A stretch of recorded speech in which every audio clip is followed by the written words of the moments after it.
Hi, this is Robert Shearer with another edition of Sheer Intelligence, and where the intelligence comes from my guest, in this case, David Green, this Chief Civil Liberties Attorney for the Electronic Frontier Foundation.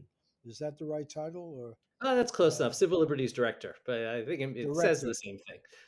Yeah, I want to tell you, we're here to talk about HR 7521 that the U.S.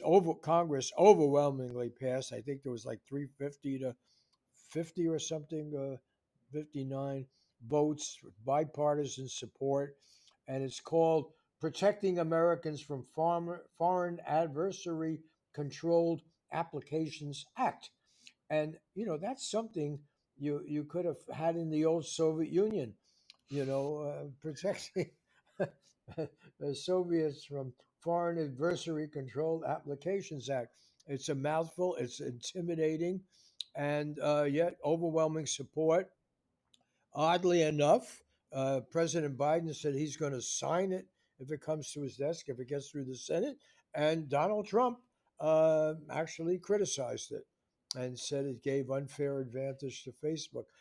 The reason I turned to EFF, the Electronic Frontier Foundation, when I was writing my own book, They Know Everything About You, on what was happening to the internet, I spent a lot of time in Silicon Valley, and I spent a lot of time in your building, and I came away thinking this is the one group, go to group, that I trust in this country to deal with freedom on the internet. And one reason I trust you folks is you come out of the culture of Silicon Valley. You were started by people who actually helped invent the internet. You've had economic support, financial support from people in the valley. You're part of the culture, and yet you have a consistent, solid commitment, which often people in Silicon Valley claim they do, and talk about they believe in a free market and free ideas, and maybe even be libertarians of some kind or another. But when profit gets involved in government power and push comes to shove, they forget about all that. I think of an organization like Palantir as one such group that turns out it was started by the CIA, and it was its only customer for 3 years. But they, and that's where Peter Thiel is. They made a big claim about really believing in the free market. I want to start with that. We have a situation here now. We're saying we believe in international trade. We believe in the comparative advantage of trade and letting other countries. And here, a Chinese company that is privately owned is now being baited. You can't be trusted with social media because they won't protect the information. As far as I know, there's no evidence that the Byte company has exploited TikTok's private evidence, but we know that all of these companies, in a way, do.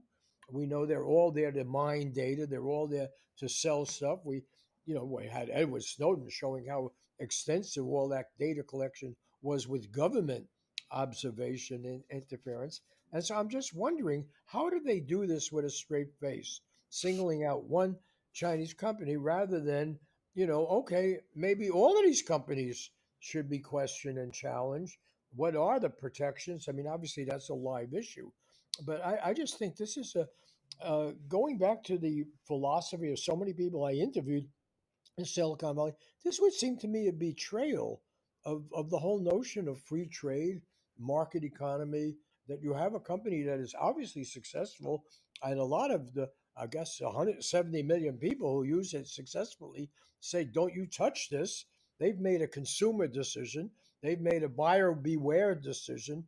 Where does the Congress get off deciding? And why won't this be a model for every country in the world? Why? I mean, obviously, China keeps companies out. They've kept Google out and so forth. Doesn't this make that even legitimate? Yeah, well, there's a lot to unpack there, Bob. Let me start with the last one while I have it in mind. I think it's a really important point that one of the real harms we'll suffer if this bill becomes law is the U.S.'s loss of moral authority around the world, to chastise authoritarian and even democratic foreign governments when they try to shut down internet services because they, for whatever reason. Most famously, the government of Nigeria actually shut down Twitter in that country for it went on for 6 months, and the claims there by the president of Nigeria was that it was being used to spread disinformation and foreign propaganda, and so he shut down Twitter. And the U.S. State Department issued a statement, immediately condemning that as undemocratic and against the principles of the free flow of information around the world. And that was the right thing to do from the State Department. And we've consistently, this country has consistently, called for the free flow of information around the world as a democratic principle. We've actually seen this a really consistent policy of the U.S. over the last almost 60 years. So we will lose the moral authority to do that if we pass a law that says that TikTok either in its current form cannot exist. It can exist under its current ownership, and really under its current editorial policy. So we'll lose that moral authority. So I do think that's really important, and I'm glad you brought that up. Why is Congress doing this? I don't presume to be inside their heads and know why anything there gains momentum. It seems like it's so hard to get good ideas through Congress. It's always sort of amazing to me when a really bad one gains momentum like this. But I think there's a few things going on. One, there's a general hate for big tech companies in Congress, and a need that they want to do something to regulate them. And so I think a lot of ideas get floated, and occasionally one will pick up a lot of steam. So I think there's a general big tech and especially social media company animus floating around out there. We've seen this with a lot of laws that have been proposed, both at the federal and the state level. The other thing we'll see is that I think this is a really good example of national security being thrown out there as some type of talisman for government authority to regulate all sorts of things. And what is really interesting, as you point out, is that concern for, and really sort of an undifferentiated, unexplained concern for national security seems to be overriding on the Republican side, the free market side, at least, what was a really sort of essential free market principle, right? That people, that companies get to own, the market determines who uses them and who owns them, and things like that. So I think this is I think this is a good example of a national security concern that, first of all, we as the American people aren't receiving nearly enough information about. They haven't fully explained what the national security concern is, but also how easily members of Congress will bend to national security concerns.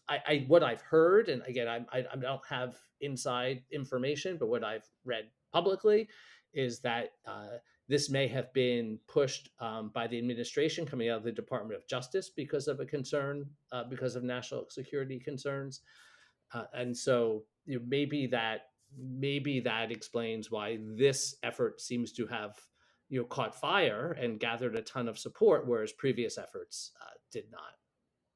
Well, but every country in the world that wants to suppress free speech or free thought makes a national security argument. In fact, it was George Washington. I quote this all the time in his farewell address. He said, "Beware the impostures of pretended patriotism."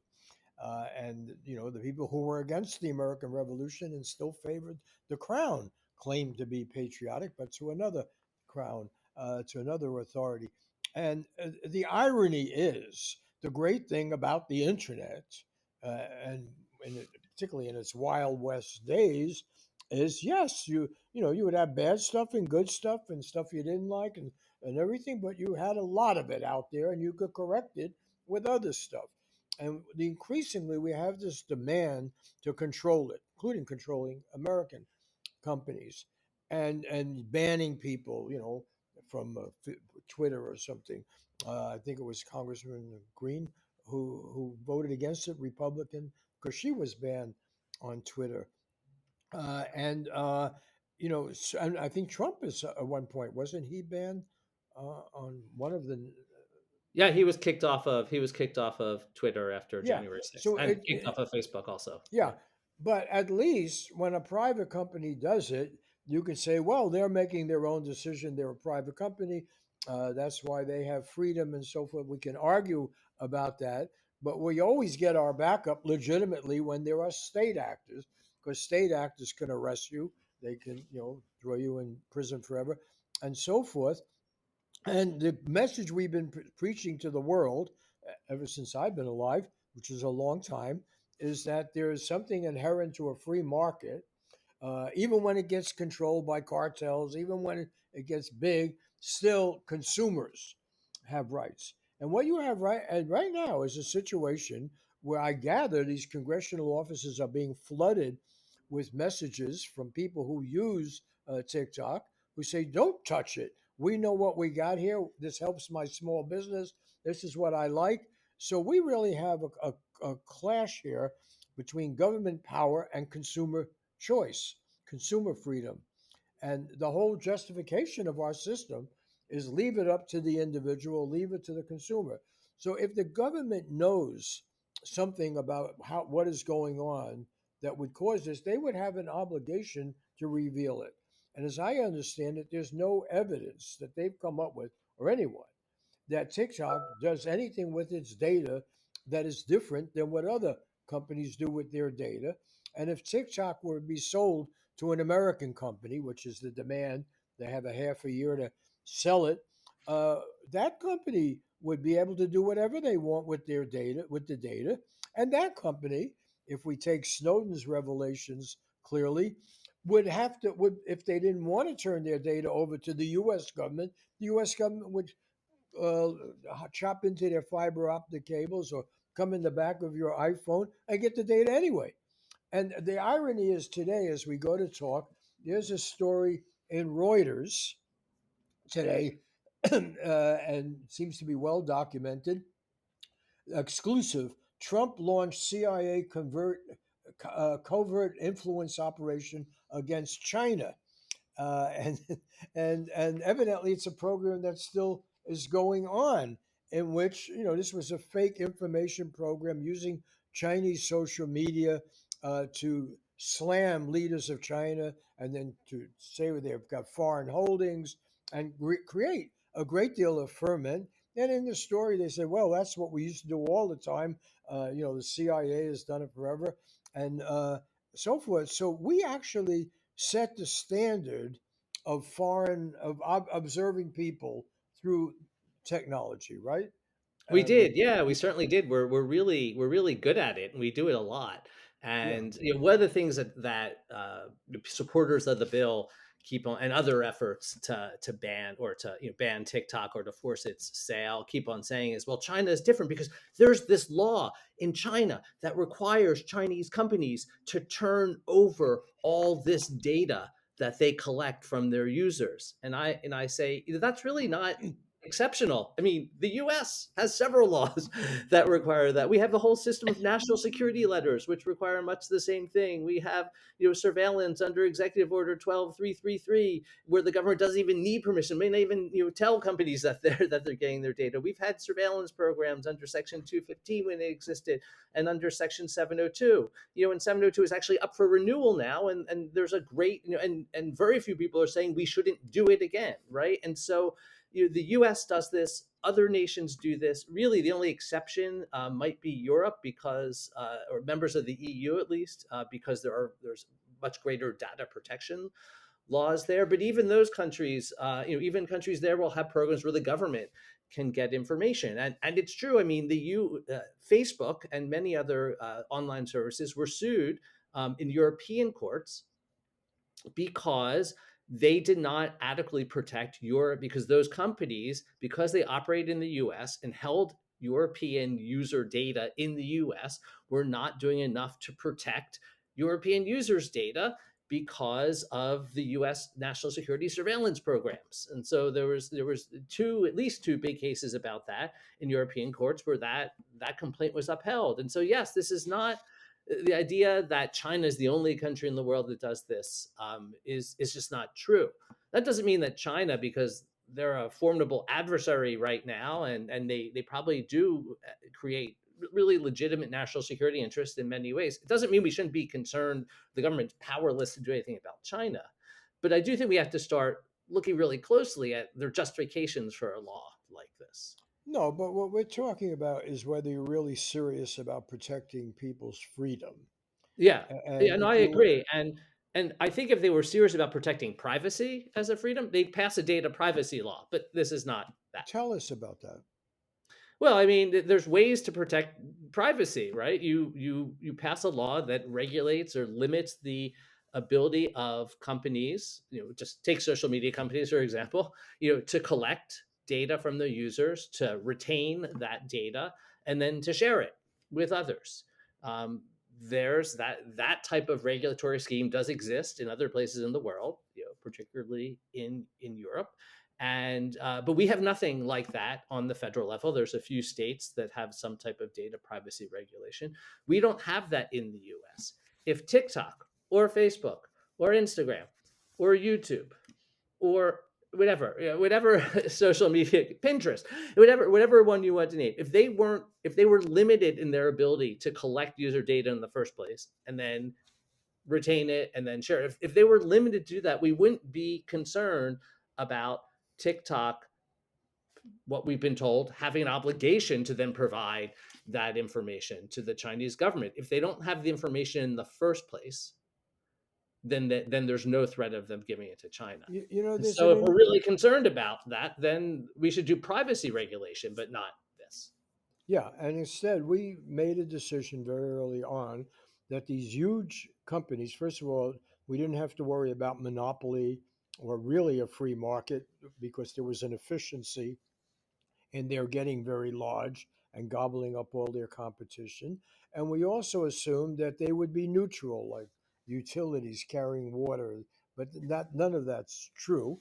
And the real irony is their main profit source, certainly for Google and Facebook, is mining our data because we're really not their customers. We're the mark, right? We're given this service for free, and then in return, we're willing to tell them everything about us, our pants size, or our college education, or share our family life, and so they can market to us. And the whole argument has always been that's a self-regulating system because they care about profit. And because they care about profit, they're not going to betray us. And they've actually, all of them have said they resent the US government having gone in and grabbed this data, which I don't know how much they resented. That is also true of TikTok. The reason TikTok is successful is they're a successful capitalist company in that they serve consumer needs. And particularly now with this adverse publicity, people have a choice to stop using it. You would think if there is information that would show you it's dangerous and bad to go on TikTok, the US government could just release that information if it's honest information and let consumers decide. And what we really have is capitalism is good for us, but not for other people. That somehow we can be, because this is really what's going on here. China has become, in effect, the most successful capitalist country in the world right now. If you take manufacturing, it's about 30% of all world manufacturing. They're obviously very successful at building fast trains. They're even now getting into airplanes. And the great threat from China, when nobody wants to admit it, is they may be better at marketing, packaging, selling, delivering, and doing all the things that a company wants to do. So, what are we doing? Instead of meeting them, meeting that challenge, deciding, okay, if we want to produce things here, what conditions, what rules, what work, what, so forth, we want to just stamp them out. And the consumers of TikTok are saying, why isn't this our choice rather than yours? And they're quite plaintive. They say, we have a small business here. We're dependent upon TikTok. Why do you want to cut us off, and why should you make that decision rather than us? And here you are at the U.S. Congress. Obviously, they claim they're committed to a free market. They claim they're committed to capitalism. We're promoting this for the world. But when some other company does well, we don't apply the same standard. As I understand this, and this is why the ACLU and EFF and a lot of these uh, companies, organizations that are committed to individual freedom are saying, no, you're you're mocking the free market model that we have. Is that a fair assessment? Well, I'm a lawyer, Bob, not an economist, but I agree with you that the government could, if the government is concerned about what the content that people get on TikTok. There's lots of things it can do before it shuts down the company, before it interferes with the market choices that consumers are making and forces a sale of the company, which we have no idea whether forcing a sale will actually address any of these problems. So I agree that this type of market interference does seem to be an extreme measure when there are some really seem to be some very simple type of things that the government can do if it's truly concerned. I think what we saw over the last 2 days was a real shift in the narrative of the justification for this law. Previously, it's always been talked about like, well, trying to collect so much, they'll have all this data about US users and they'll use that to undermine our national security. And when people would ask, well, how would they use it to undermine our national security? And not asking in a skeptical way, just wanting to know, there was never any answer to that. What we've seen over the last 2 days, I think, based on statements the sponsors have made, statements, what was in the one little sentence in the last public national intelligence report, was that the concern seems to be that China is trying to interfere in US elections and pushing out Chinese propaganda to TikTok and through TikTok to US users. And if that's the case, then that seems to be something that the U.S. government can actually talk about quite publicly, right? And bring to people's attention. And maybe people will use TikTok differently, or want to, or choose not to use it at all, or be much more conscious about the what they get on the site. But we're not getting that. We're still getting a little trickle of information about what Okay, the but concern is. no, but let's take that concern. So now, after we had, it wasn't only Snowden, but clearly Snowden released so much information that couldn't be denied, it's accepted, that every one of our flagship companies, Apple, right, and Google, and so forth, uh, were forced by our government to turn over people's data, and to have the, and they claimed they would. Sometimes they were lied to, but they were forced to. They had to do it. Why wouldn't that be an argument for any country in the world, beginning with China, to say we're not going to let you sell an Apple iPhone here? We're not going to let you sell a Tesla, or let alone make them here, because after all, when you drive a Tesla, you're giving off a lot of information all day long about where you're eating, who you're talking to, and so forth. And I know I happen to have one, and I can track where it is and what it's doing on its own. And so we live in a world where information is out there. The question is, as a society, and I'm going to your lawyer, civil liberties expertise here, the assumption of our society is that a private company will honor its consumers if there's transparency, because they want to keep the consumers happy. They need, and even when the consumers are not paying, in the case of Google, they want people to continue to use Google and not some rival service. Right now, Apple, for instance, claims it's more privacy oriented than some other companies. That becomes a selling point. We're not going to willingly turn this over. But everywhere in the world, people are going to ask that question: who can I trust? And right now, Apple has lost its primary position in China to a, and Tesla has lost its car primacy to a Chinese company.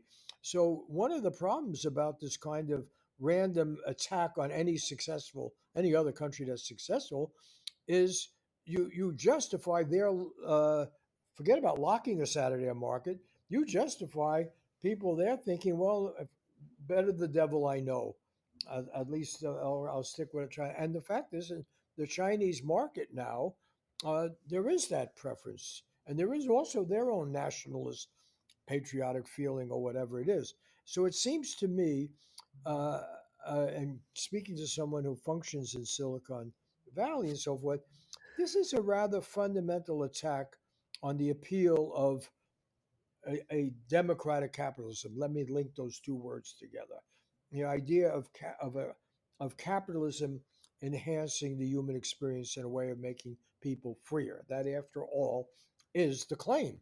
That's why, and we claim that even when we have monopolies, even when we have restraints of trade, even when we have protectionism, we still say you're best off with transparency so consumers know what's going on, and the consumer deciding. It seems to me for Congress to overwhelmingly pass something called Protecting Americans from Foreign Adversary Controlled Applications Act means that the American consumer cannot be entrusted to make decisions that protect them from anyone. And then the argument should be, well, you don't have transparency. Well, then why don't they give us the transparency? If they have some evidence how this data is being used, they seem to know a lot about what goes on the internet in the world. Where is the evidence? Where are the hearings? Where is the investigation? This came almost from nowhere, and this was pushed through with hysteria, absolute hysteria, which EFF, your organization, has pointed out, and the ACLU and others. So basically, what this is an attack on consumer sovereignty. And that's what those people are saying when they're calling up the congressional office. We're going to run out of time here, but it seems to me that's the basic issue. Who really believes in a free market? Who really believes in consumer rights? And it seems to me, despite being run by a communist country, we don't like Russia now, it's run by an anti-communist. That doesn't seem to help them very much. So we use these labels quite freely. We like communist China better than anti-communist Putin's Russia for a while there. Now we don't because they're getting closer. But the real issue is what system enhances human freedom? That's what the Electronic Frontier Foundation is all about, I think. And I think this act is a classic. And the fact that it required two-thirds, and they got it, and people like Jamie Raskin, for instance, I mean, who always claimed he was interested in individual freedom and so forth, voted for it. I was shocked. I looked, people that are supposed to represent me who voted for it. So I really want to get to the heart of the matter. Do we really believe in capitalism? Do we really believe in a free market when others around the world are suddenly maybe better at it than we are? That's the real issue here because you know darn well they sell TikTok to another company. You could be as American, it could be the Mormon church, okay? If they buy TikTok, they're going to do the same thing that they do, I don't know to what degree they involve with Marriott hotels or something, but every company is going to exploit private data to sell, to shop, to tell you about a new vacation, a new idea. The question is, why would they be trusted more than TikTok, which after all wants to stay in business? And the best way to put TikTok to the test is to force transparency, but force it for every company. What do you do with the data? And take another step, give the consumer some power over it. Have opt in rather than opt out. That's what the European Union kept flirting with. Let the consumer decide. So that's kind of the big issue here. How do you make basically the market accountable to the consumer? And this is a joke. This is saying, "Oh, trust Uncle Sam, trust Big Brother. We'll do it for you." And it's a lie. No. Yeah, no, I agree with you. And look, I'm not one to defend capitalism as a democratic principle, but assuming that it can serve that function, and I do think in talking about the online communications industry, we do have some issues with consumer choice being undermined by a lack of competition and things like that. So I don't want to say that even without this law, we have like a functioning, sort of a functioning free market system. when we're really, especially the online ad market being really dominated by two companies, and other indicia of sort of a lack of competition, which I also think would be ripe for actually government attention. But assuming I agree with you, we have these. Um, where if the law does force the sale, which seems to be its primary goal. I had this morning, I think ABC reported that Steve Mnuchin, the former Secretary of the Treasury, he's trying to put together an investor group to buy TikTok. Is that going to make everybody? Is that going to make everybody happy? Is that what the users of TikTok want? Or are we going to see sort of a user migration away from the service, the way we did after Musk bought X, and a really huge turnaround with the user base, because the new ownership has different editorial priorities and things like that. I think these are all really good questions about when does government choose to interfere in this way, um, in the market, and not just even terms in the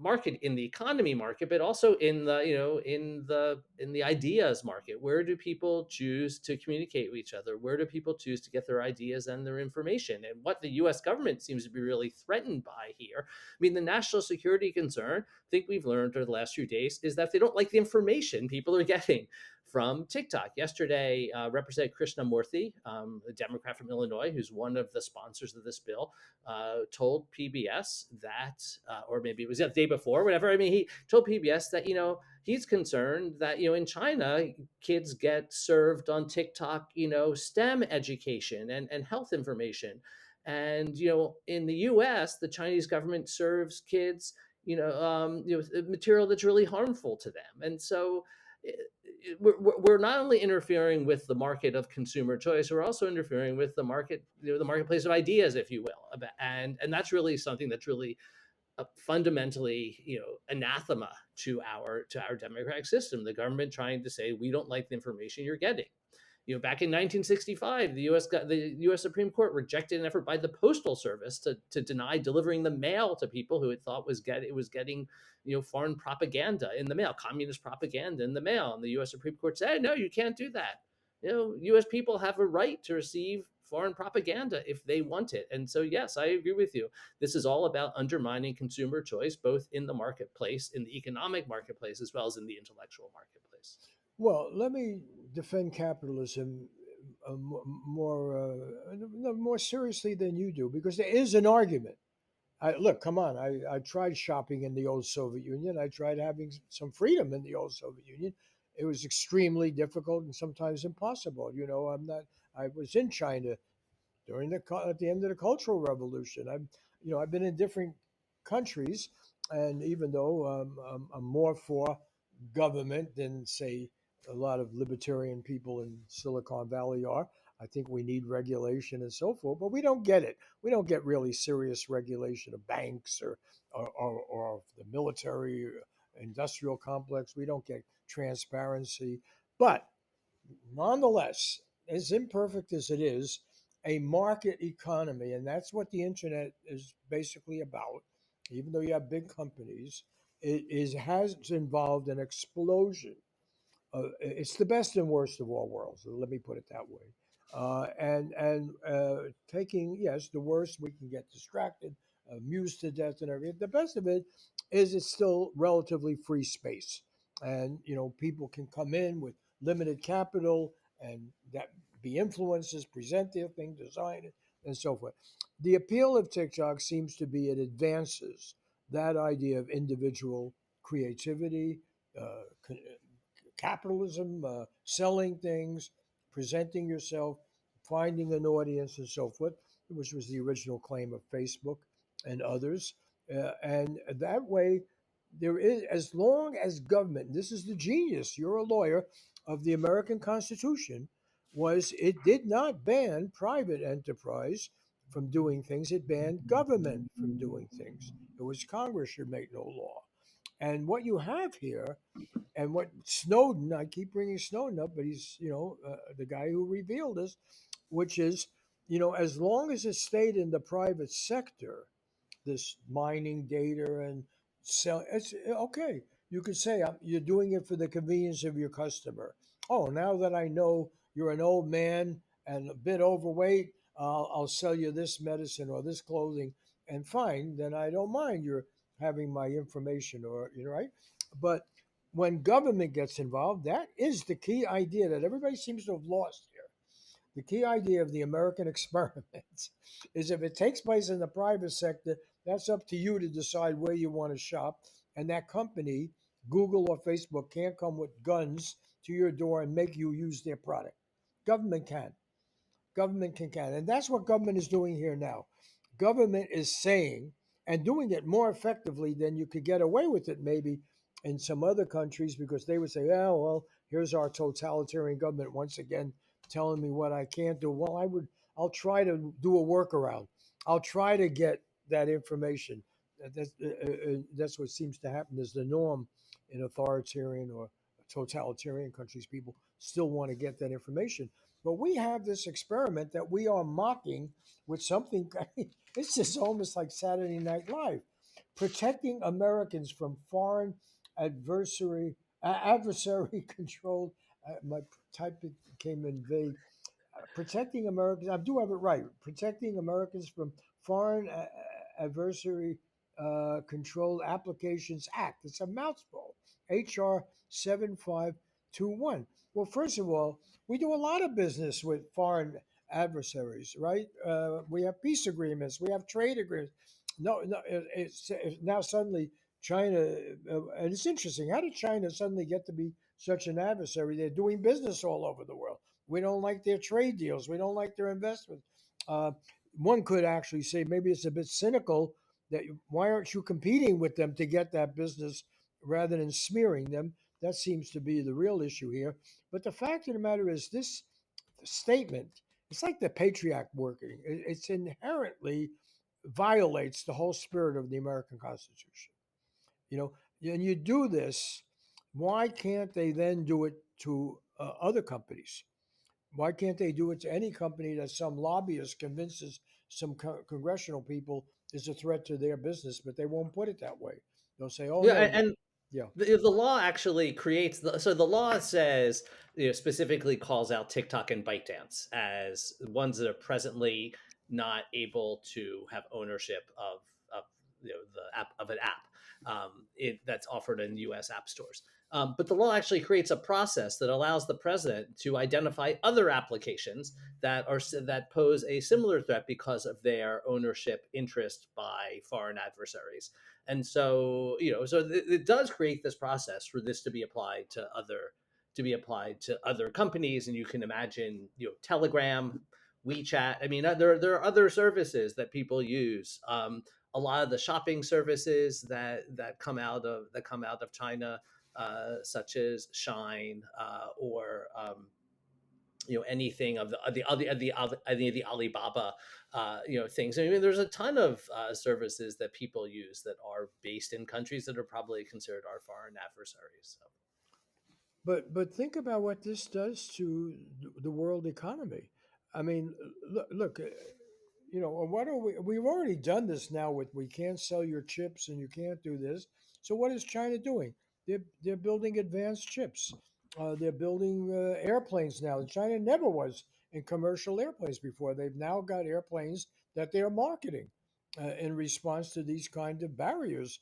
And then what will it stop with China? Of course, we have Russia, but then what about countries that have Saudi Arabia or something, that we don't like for one reason or other, or the wrong people get elected at Brazil, or after all, there's this BRIC alliance now that includes India and Brazil, right, and South Africa. South Are they Africa. all the enemy now? And I don't get it in the reporting of this. I don't know whether Jamie Raskin, actually I knew as a young person, I don't know whether these people realize what they're setting in place. They are basically attacking the main assumption of the American experience internationally. We said free trade, commerce. That's what George Washington said in his farewell. Pursue influence through peaceful means, commerce, trade, exchange, not military. Here's the general. doing the same thing General Eisenhower said when he became president. Don't rely on the military for your perspective. But that's what we're doing now. We're saying we're feeling this competition from this other, basically, capitalist producing country, and we'll end on this. But it seems to me the big takeaway here is we can't stand real competition in the marketplace, and we're going to use politics to destroy it, which is what every totalitarian government has done. Yeah, that might be the case, and again, I look at it also, not just with the economic marketplace, but with sort of with the communications marketplace as well, and the free exchange of information and ideas around the world, which I also think has been a fundamental value of this country for since its founding. Okay, on that note, I want to thank David Green. People should check out the EFF.org, right? It's That's right. EFF.org. Yes, EFF.org. .org, because I always make that mistake. I put in .com and I get something else. So, but this, I want to repeat the endorsement I gave at the beginning. It's like Consumer Reports or something. It just does an honest job of evaluating the impact on individual freedom of what is going on with government and the courts and everything, and holding Silicon Valley accountable. Because after all, the pretense or the conceit of Silicon Valley, from the very beginning of its rise to this enormous world clout, has been it will enhance our freedom. It's always been the claim. You'll know more, you'll have access to more, you'll make better choices, you'll be a more complete person. And they always said we don't want government interference. Where are they now? Why isn't Apple, why isn't Facebook, why aren't these companies saying, like, wait a minute, you're embracing an idea here that the consumers need the government's protection from us. We don't believe that. We think the market holds us accountable. That's what Byte is saying in their defense. I'm saying, are you crazy? You think we're going to do things to destroy our business by doing this to the government? Then we should sell, right? Because we're going to damage our whole profit model here. So I'll leave it on that note, my little editorial. But if people want to know more about this, the EFF.org is a great place to go. And that's it for this week's edition of Sheer Intelligence. I want to thank Christopher Ho and Laura Kondarajian at KCRW, the terrific NPR station in Santa Monica, for hosting these shows. Joshua Shear, our executive producer. Diego Ramos, who writes the introduction, Max Jones, who does the video editing, and the JKW Foundation in memory of a very fierce independent writer, Gene Stein, who gives us some funding to do these shows. See you next week with another edition of Sheer Intelligence.